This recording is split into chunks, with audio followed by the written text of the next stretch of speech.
إله إلا الله وحده لا شريك له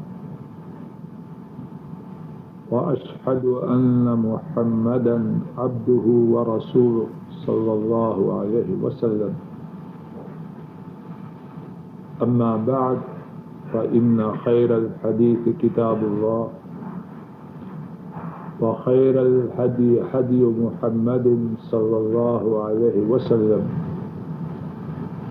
وشر الأمور محدثاتها وكل محدثة بدعة وكل بدعة ضلالة وكل ضلالة في النار.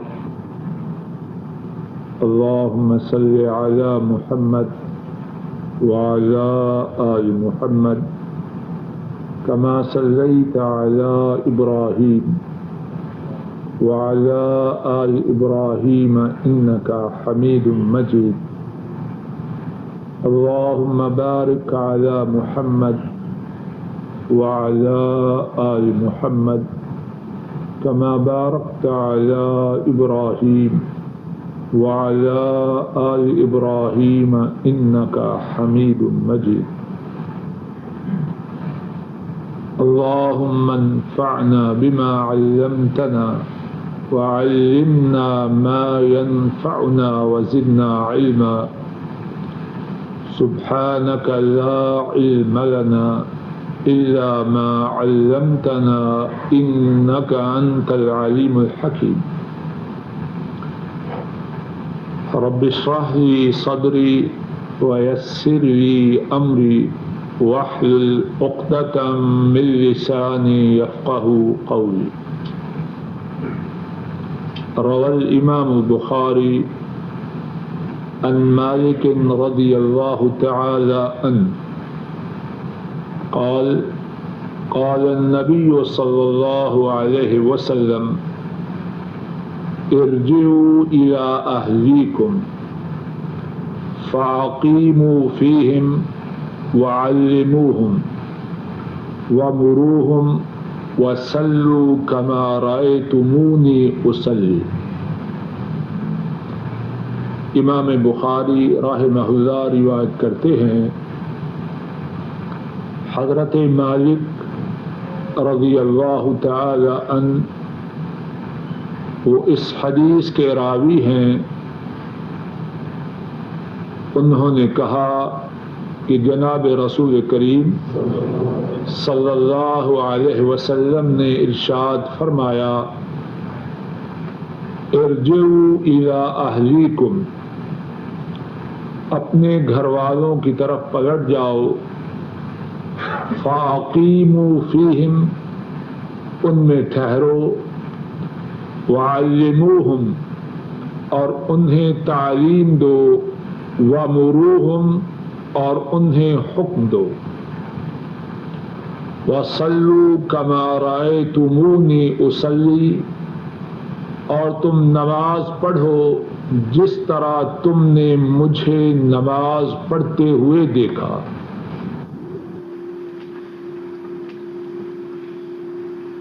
بات یہ ہے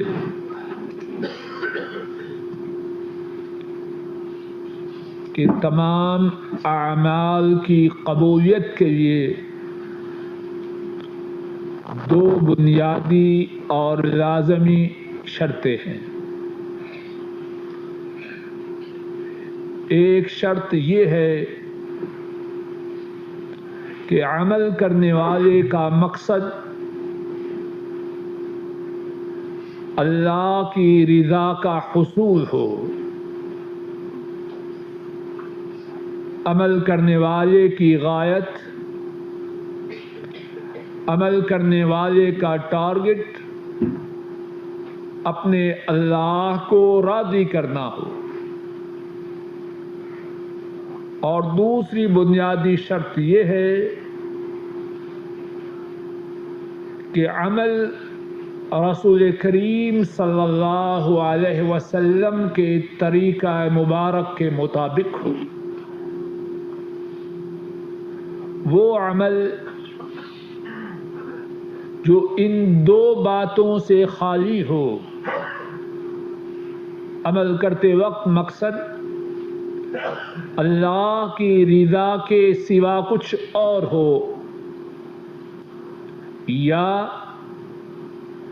عمل رسول کریم صلی اللہ علیہ وسلم کی سنت مبارکہ کے مطابق نہ ہو، اللہ کے ہاں اس کی کوئی قدر و قیمت نہیں۔ اور یہ دوسری شرط کہ عمل رسول کریم صلی اللہ علیہ وسلم کی سنت اور طریقہ کے مطابق ہو، اس بارے میں قرآن کریم کی یہ آیت سننے اور سمجھنے سے اس شرط کو سمجھنے میں آسانی ہوگی۔ اللہ فرماتے ہیں یا ایھا الذین آمنوا اطیعوا اللہ واطیعوا الرسول ولا تبطلوا اعمالکم، اے ایمان والو اللہ کی اطاعت کرو اور رسول کریم صلی اللہ علیہ وسلم کی اطاعت کرو اور اپنے اعمال کو برباد نہ کرو۔ جو عمل اللہ اور اس کی رسول کی اطاعت سے ہٹ کر ہو، وہ عمل کتنا بڑا ہو، وہ عمل کرنے والے کی نگاہ میں کتنا عظیم ہو، وہ عمل باطل۔ حدیث پاک میں رسول کریم صلی اللہ علیہ وسلم نے فرمایا، امام بخاری اور امام مسلم رحمہم اللہ اس حدیث کو روایت کرتے ہیں، عائشہ صدیقہ رضی اللہ تعالی عنہا اس حدیث کو روایت کرتی ہیں، رسول کریم صلی اللہ علیہ وسلم نے فرمایا، من احدث فی امرنا ھذا فہو رد،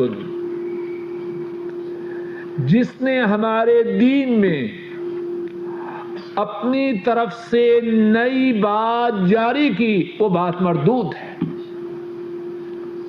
اور اسی بات کی وضاحت اس مشہور حدیث سے بھی ہوتی ہے جس میں 3 حضرات صحابہ کا ذکر ہے،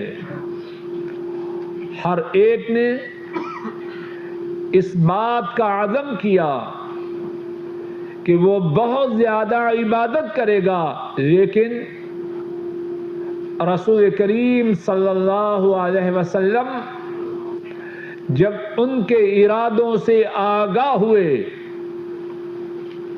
تو ان سے بیان فرمایا، اگر تم نے یہ اعمال کیے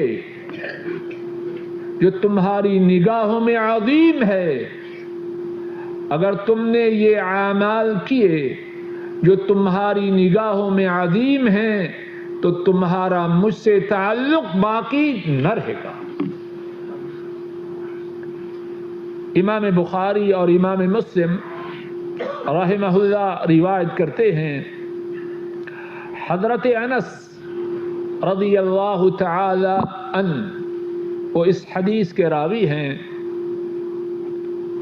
جاء 3 رہط الى ازواج النبی صلی اللہ علیہ وسلم يسألون عن عبادة النبي صلى الله عليه وسلم فلما أخبروا بها كأنهم تقالوها وقالوا أين نحن من النبي صلى الله عليه وسلم۔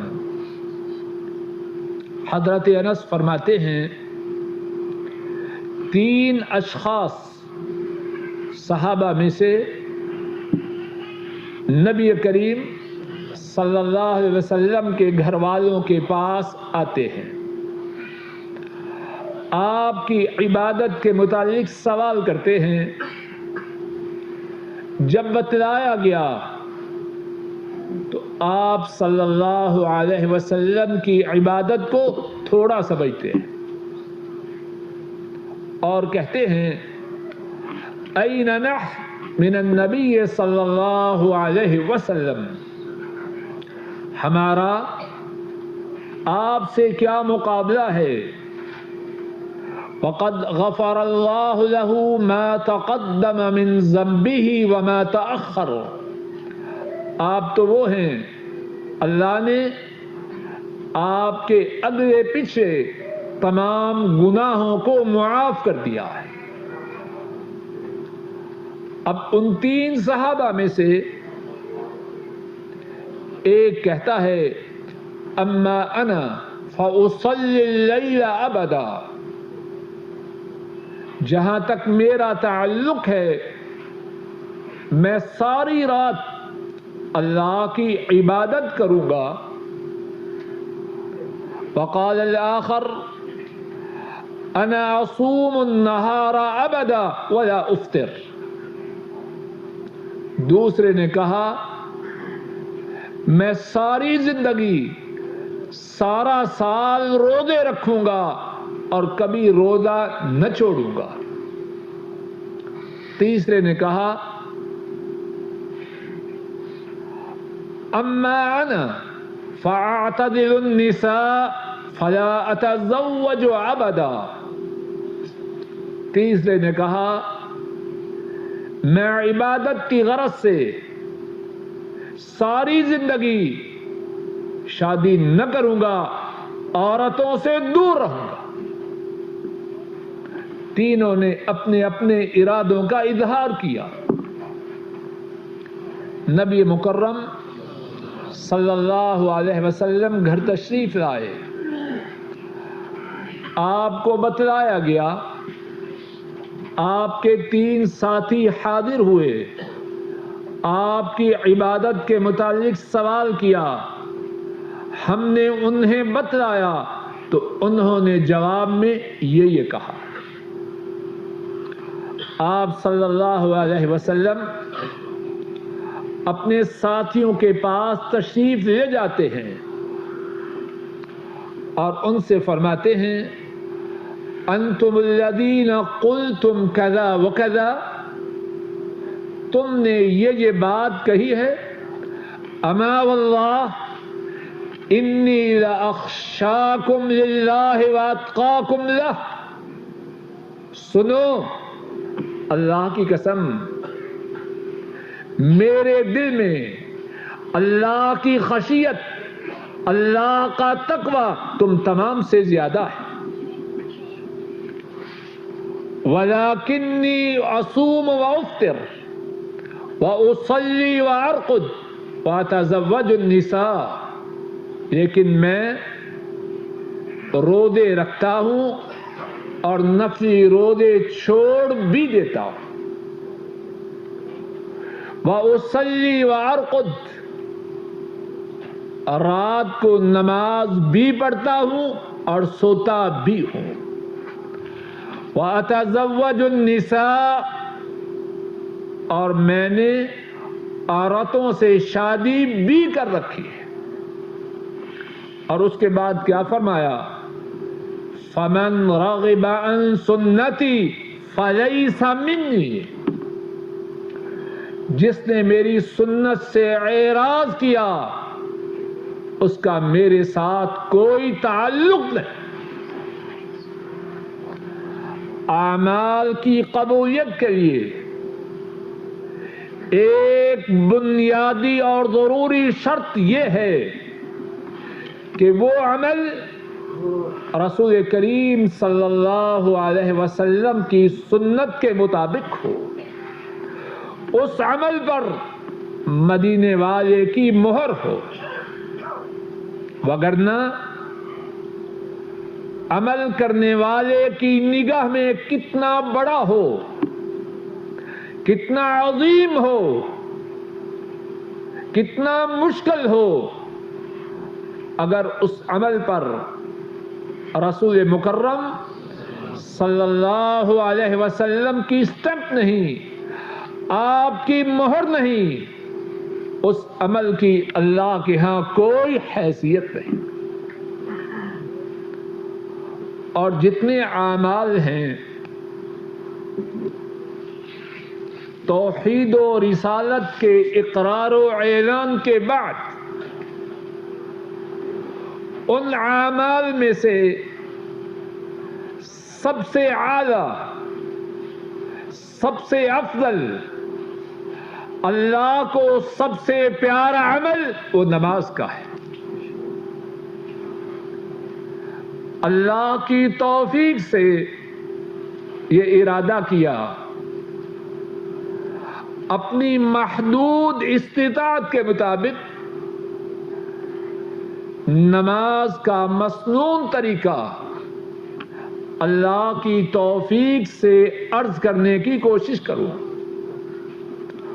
اور ابتدا میں جو حدیث پاک پڑھی رسول کریم صلی اللہ علیہ وسلم نے، اس میں اس بات کا حکم بھی دیا،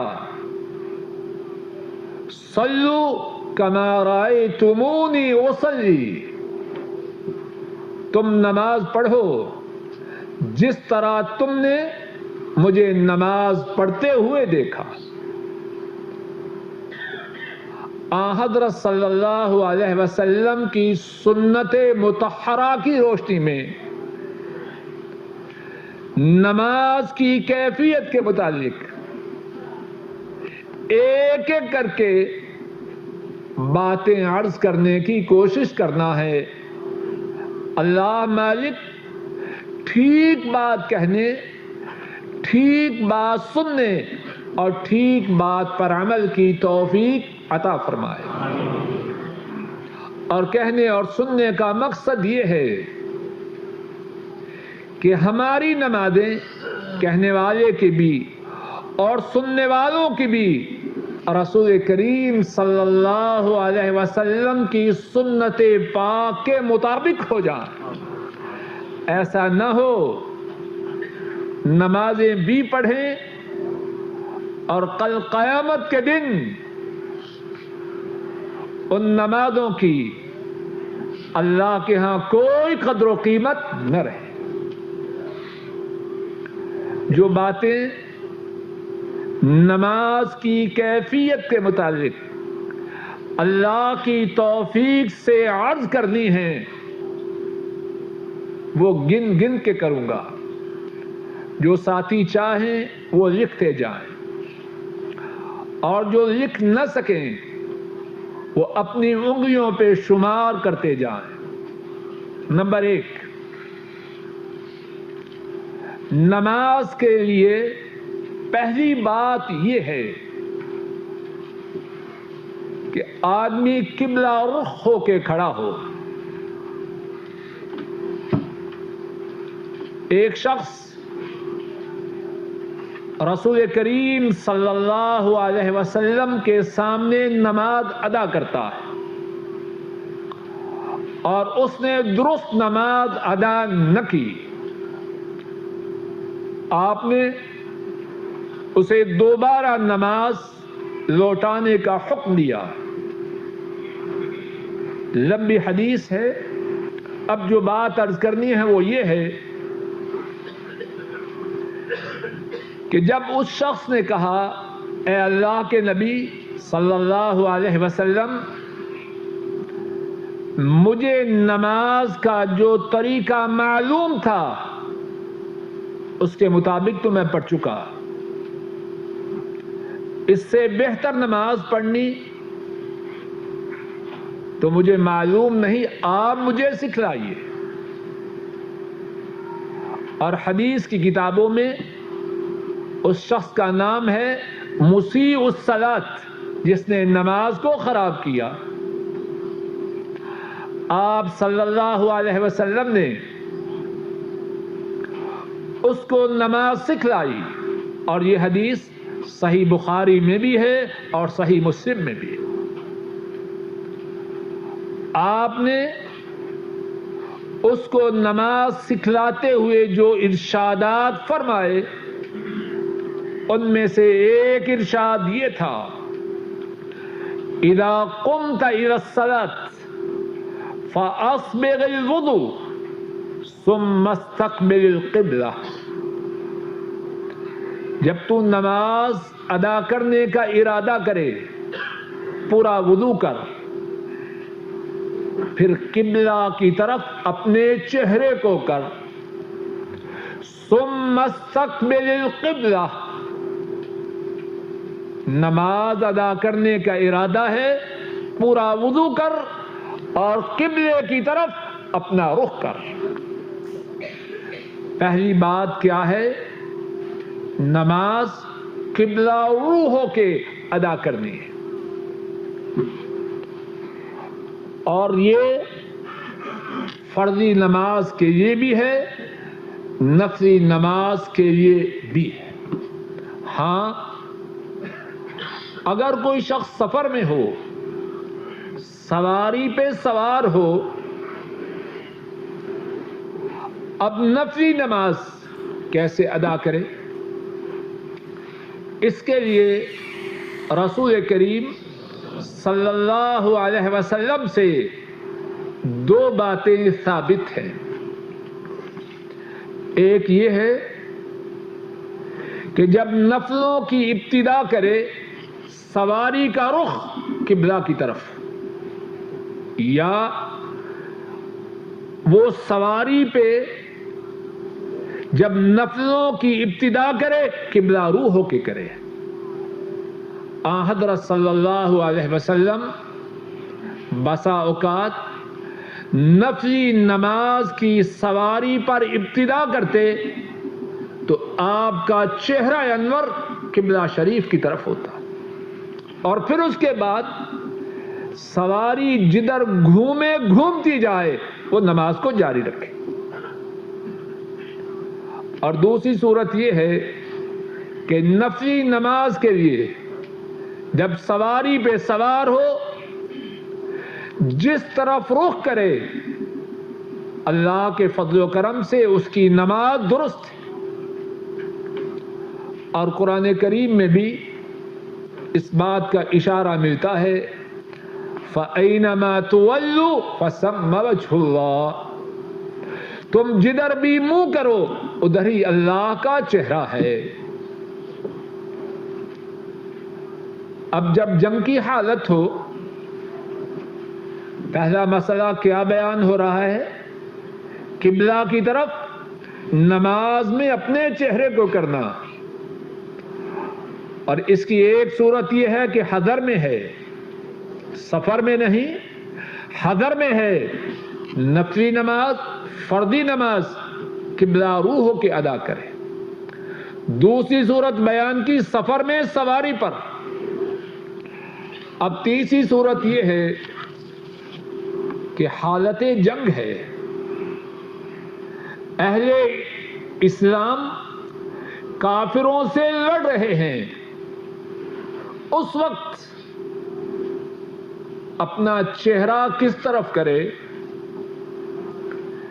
ایسی حالت میں جبکہ لڑائی جاری ہو، اگر قبلہ کی طرف چہرہ نہ بھی کرے اس کی نماز درست ہے. ایک حدیث پاک میں ہے، رسول کریم صلی اللہ علیہ وسلم فرماتے ہیں، اذا اختلفوا فانما هو التکبیر والاشارۃ بالراس. جب کافروں سے مڈبیر ہو جائے تو نماز کیا ہے؟ اللہ اکبر کہنا اور اپنے سر سے اشارہ کرنا. اس وقت اگر رکوع نہ ہو، رکوع نہ کر سکے تب بھی نماز درست ہے، سجدہ زمین پر نہ بھی کر سکے تب بھی نماز درست ہے. اللہ اکبر کہے، نماز کی ابتدا کرے، قیام کے لیے، رکوع کے لیے، سجود کے لیے، تشہد کے لیے اشارے ہی کرتا جائے. اور اس صورت میں اگر وہ قبلہ رو ہو کے نماز ادا نہ بھی کر سکے اس کی نماز انشاءاللہ درست ہے. ایک اور حدیث میں رسول کریم صلی اللہ علیہ وسلم نے فرمایا ما بین المشرق والمغرب قبلہ، جب ایسی کیفیت ہو تو مشرق و مغرب کے درمیان جتنی جگہ ہے وہ سارا ہی قبلہ ہے۔ رک جائیے، ذرا غور کیجئے، ہم قبلہ کی طرف رخ کرتے ہیں کیوں؟ اللہ کا حکم ہے، اللہ کے نبی کا حکم ہے۔ اب حالت جنگ میں قبلہ کی طرف رخ کرنا ممکن نہیں، اب جدھر بھی رخ کرنا ممکن ہو وہی ہمارا قبلہ ہے۔ ہم بندے ہیں اللہ کے، امتی ہیں نبی مکرم صلی اللہ علیہ وسلم کے، جو حکم آئے ہمارے اللہ کا سر آنکھوں پہ، جو حکم آئے ہمارے نبی کریم صلی اللہ علیہ وسلم کا سر آنکھوں پہ۔ ہم قبلہ کی عبادت تو نہیں کرتے، کعبہ کے پجاری نہیں، ہم رب کے پجاری ہیں۔ رب کا نبی صلی اللہ علیہ وسلم جو حکم دے ہم نے وہی حکم ماننا۔ حالت جنگ میں قبلہ کی طرف، کعبۃ اللہ کی طرف رخ کر کے نماز پڑھنا ممکن نہ ہو، جس طرف ممکن ہو اسی طرف رخ کر کے نماز ادا کی جائے۔ اور ایک اور بات جو اسی مسئلہ میں ہے کہ نماز کی اہمیت کتنی زیادہ ہے۔ حالت جنگ ہے اور جنگ اتنی شدید اور سنگین ہو رہی ہے کہ قبلہ کی طرف چہرے کو کرنا ممکن نہیں، نماز چھوڑ دینا۔ بولیے، اور ہم میں سے بہت سے ساتھیوں کی کیا کیفیت ہے؟ دو چار مہمان آ جائیں، ہم میں سے بہت سے ساتھیوں کا بیڑا غرق ہو جاتا ہے۔ ایسی بات ہے کہ نہیں؟ کوئی پروگرام آ جائے، پروگرام کا مس کرنا ممکن نہیں، نماز جاتی ہے تو جاتی رہے۔ مالی منفعت سامنے آ جائے، حاصل ہو یا نہ ہو، ہم نمازوں سے بہت حد تک غفلت کر جاتے ہیں۔ نماز کی اسلام میں یہ حیثیت نہیں۔ حالت جنگ ہے، قبلہ کی طرف چہرہ کر کے نماز کا ادا کرنا ممکن نہیں، رکوع کرنا ممکن نہیں، سجدہ کرنا ممکن نہیں، تشہد میں بیٹھنا ممکن نہیں۔ کیا کرے؟ جس طرف چہرہ کر سکے اسی طرف کر کے، رکوع و سجود و تشہد کی بجائے اشارے ہی کر کے نماز کو ادا کر۔ مسئلہ نمبر 2 یہ ہے، نماز ادا کرنی ہے، فردی نماز ہو یا نفلی، کھڑے ہو کے۔ اللہ فرماتے ہیں وَقُومُوا لِلَّهِ قَانِتِينَ، اللہ کے لیے مطیع و فرما بردار ہو کر کھڑے ہو جاؤ۔ رسول کریم صلی اللہ علیہ وسلم فرضی نمازیں اور نوافل کھڑے ہو کے ادا فرمایا کرتے۔ ہاں، اگر کھڑے ہونے کی سقط نہ ہو، کھڑے ہو کے نماز ادا کرنے کی طاقت نہ ہو، اجازت ہے بیٹھ کے نماز ادا کرے۔ اور اگر بیٹھ کر نماز ادا کرنے کی طاقت بھی نہ ہو، لیٹ کے نماز ادا کر لے۔ صحیح بخاری میں ہے، حضرت عمران بن حسین رضی اللہ تعالی عنہ وہ روایت کرتے ہیں، رسول کریم صلی اللہ علیہ وسلم سے انہوں نے سوال کیا۔ حضرت عمران انہوں نے رسول کریم صلی اللہ علیہ وسلم سے سوال کیا کیونکہ وہ بیمار تھے، انہیں بواسیر تھی۔ خود کہتے ہیں کانت بی بواسیر فسألت رسول اللہ صلی اللہ علیہ وسلم فقال صل قائما فإن لم تستطع فقاعدا فإن لم تستطع فعلى جنب۔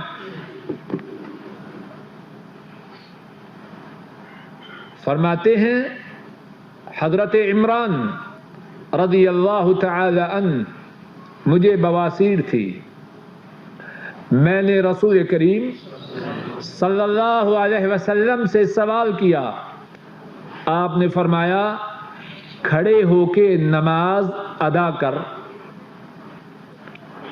اور اگر کھڑے ہو کے نماز ادا نہ کر سکو تو بیٹھ کر نماز ادا کر، اور اگر بیٹھ کر نماز ادا کرنا بھی تمہارے لیے ممکن نہ ہو تو اپنے پہلو پر لیٹ کر نماز کو ادا کر۔ تو دوسرا مسئلہ یہ ہے، نماز ادا کرنا ہے کھڑے ہو کر، اور اگر کھڑے ہونے کی سقط نہ ہو بیٹھ کے ادا کرے، اور اگر بیٹھ کر ادا کرنے کی طاقت بھی نہ ہو تو اپنے پہلو پر لیٹ کر نماز ادا کرے۔ اور یہاں بھی ذرا غور کیجئے،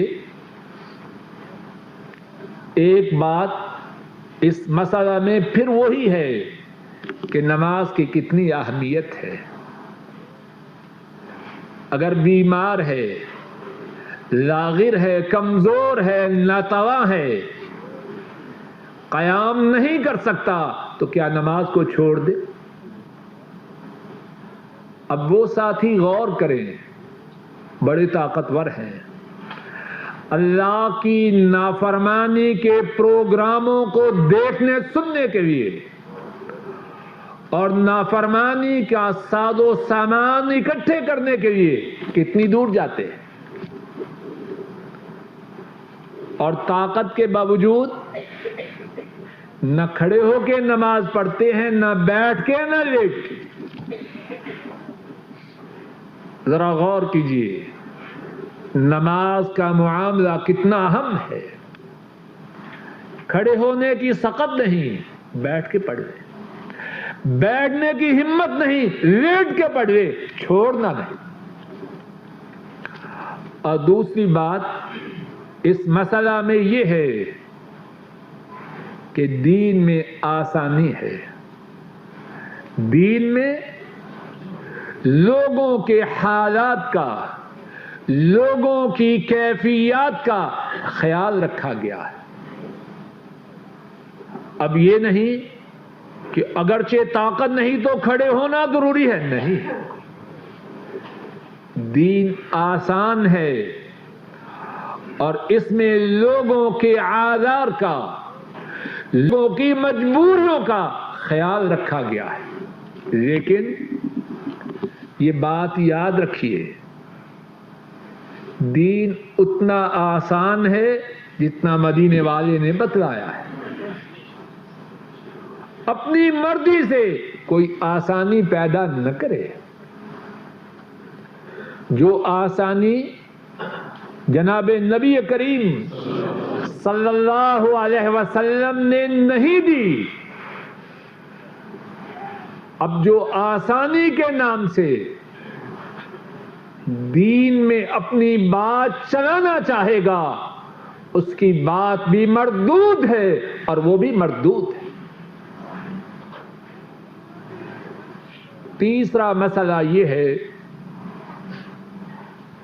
کہ جب نماز پڑھے تو کسی دیوار، ستون یا سترا کے پیچھے پڑھے۔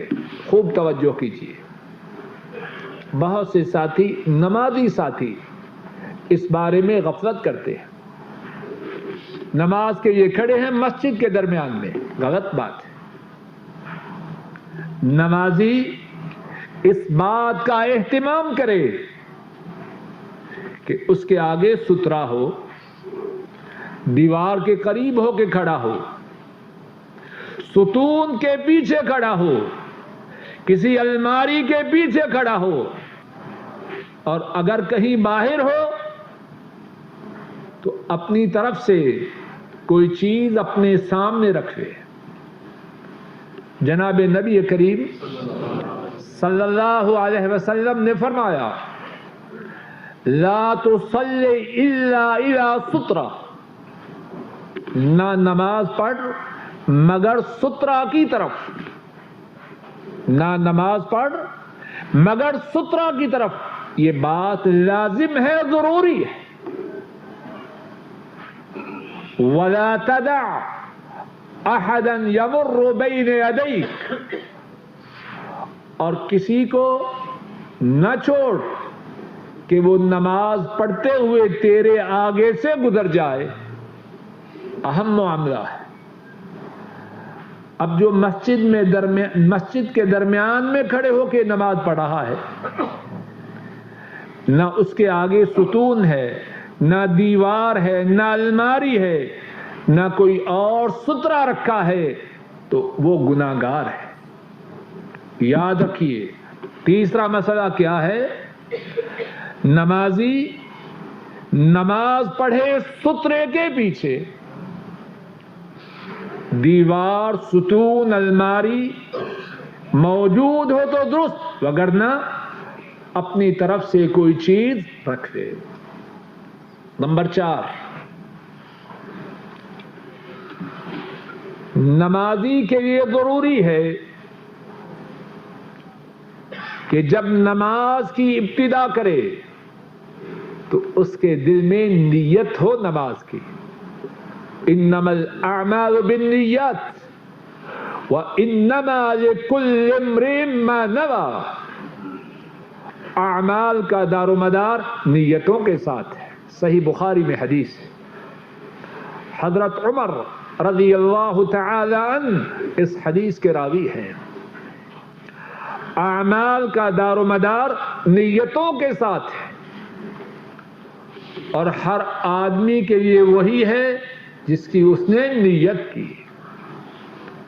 کی ابتدا کرتے وقت دل میں نیت ہو نماز کی، کیوں پڑھ رہا ہوں؟ اللہ کو راضی کرنے کے لیے، اس لیے نہیں کہ لوگ کہیں بڑا نیک ہے، بڑا نمازی ہے، بڑا صوفی ہے۔ اگر اس قسم کی کوئی نیت اس کے دل میں آ گئی اور اس نے اس نیت کو باقی رکھا، اس کی نماز کا اس کو کوئی ثواب نہیں۔ نیت کے حوالہ سے ایک بات سمجھنے کی یہ ہے، کیا زبان سے نیت کرنا ہے؟ ہمارے بہت سے ساتھی نماز کی ابتدا کرنے سے پہلے کہتے ہیں 2 رکعت نماز فجر، اوپر زمین کے، نیچے آسمان کے، منہ قبلہ شریف کی طرف اور پیچھے اس امام کے، کہتے ہیں کہ نہیں؟ ان بھلے مانسوں سے پوچھئے اس نیت کا ذکر حدیث کی کس کتاب میں آیا ہے؟ میرے محدود اور ناقص علم کے مطابق ایسی نیت کا ذکر حدیث کی کسی کتاب میں،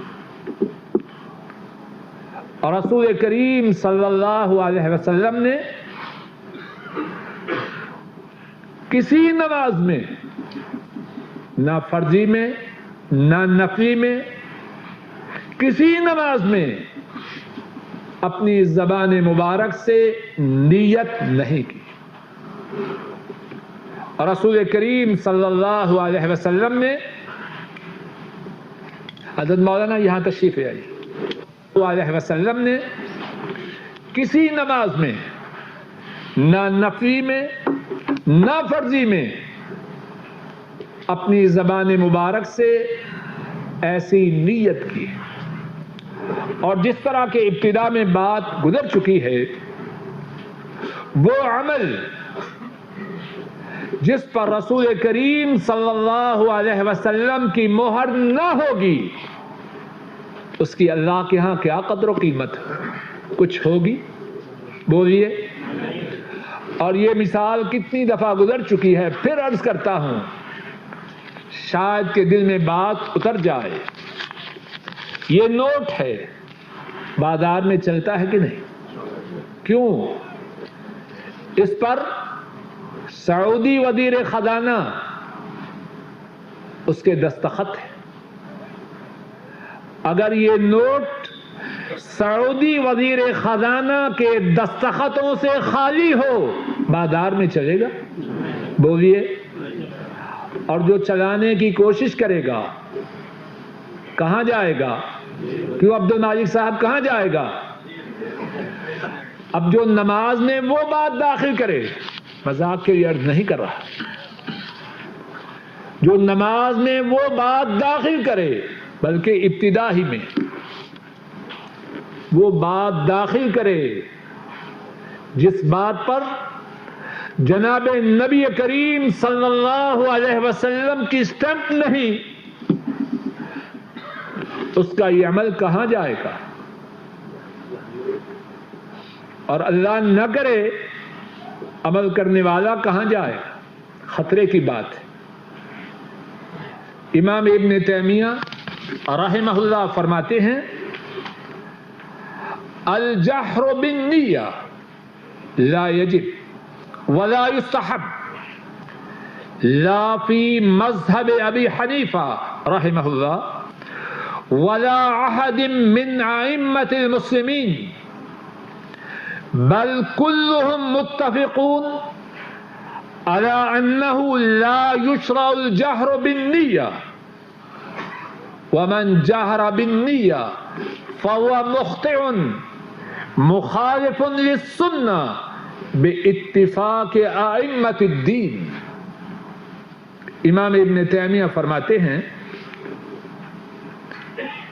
اونچی آواز سے نیت کا کہنا نہ واجب ہے اور نہ مستحب ہے، نہ ہی حضرت امام ابی حنیفہ رحمہ اللہ کے مذہب میں اور نہ ہی کسی امام کے مذہب میں،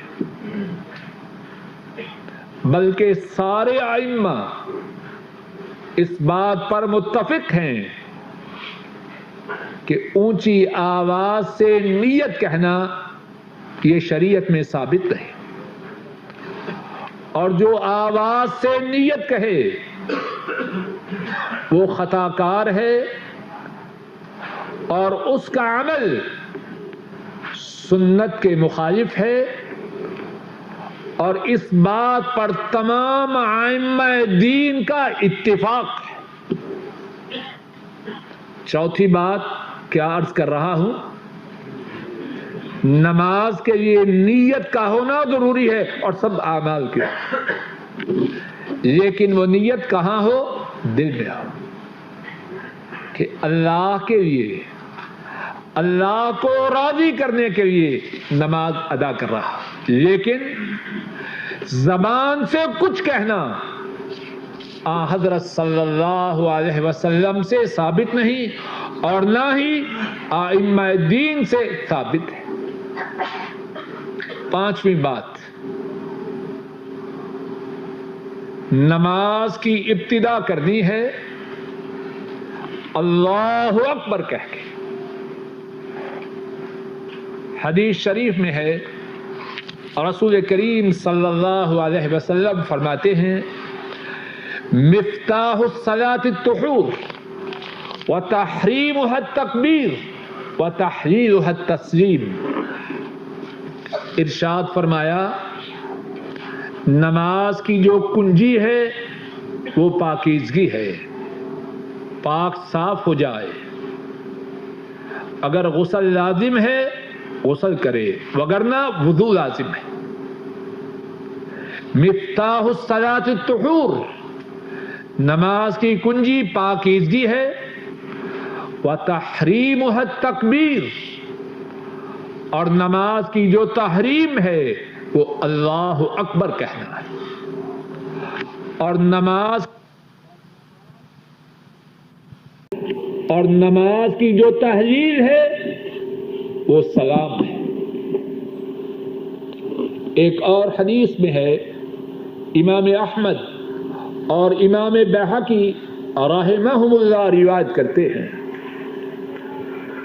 نبی کریم صلی اللہ علیہ وسلم فرمایا کرتے اذا قال الامام اللہ اکبر فقولوا اللہ اکبر، جب امام یہ کہے اللہ اکبر تم بھی کہو اللہ اکبر۔ پانچواں مسئلہ کیا ہے؟ بولیے، نماز کی ابتدا کرے اللہ اکبر کہہ کے، اس کے سوا کسی اور لفظ سے، کسی اور جملے سے، کسی اور عبارت سے نماز کی ابتدا کرنا چاہے تو اس کی نماز کی ابتدا نہ ہو۔